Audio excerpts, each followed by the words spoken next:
Hinihikayat ng Department of Trade and Industry ang publiko na tangkilikin ang mga lokal na produkto bilang pangregalo ngayong Pasko. Si Paul Jason Post ng PIA Mimaropa sa Balitang Pambansa.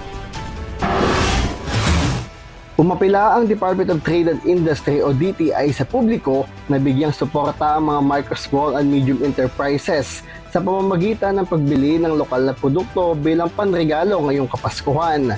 Sa ginanap na kapihan sa PIA Romblon, sinabi ni DTI Romblon Provincial Director Orville Mallorca na pagtangkilik sa sariling produkto ay mahalaga upang matulungan ang mga MSMEs na makaahon sa mga hamon ng ekonomiya. Ipiniliwanag ni Mallorca na ang pagbili ng lokal na produkto ay may direktang epekto sa kabuhayan ng mga manggagawa at mga negosyante sa probinsya.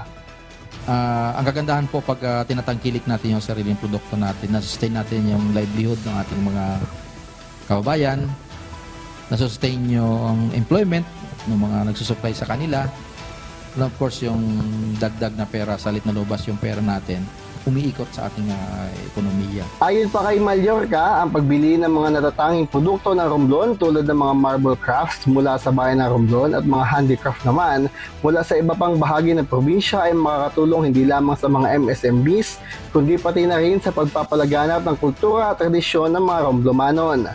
Dagdag niya, ang OTOP Center o One Town One Product sa Odiongan at ang Marble Shopping Center sa bayan ng Romblon ay bukas para sa mga nais bumili ng mga lokal na produkto. Ang kampanyang ito ay bahagi ng programa ng DTI na Go Local na may layuning akitin at hikayatin ang sambayanang Pilipino na subukan ang mga produktong lokal.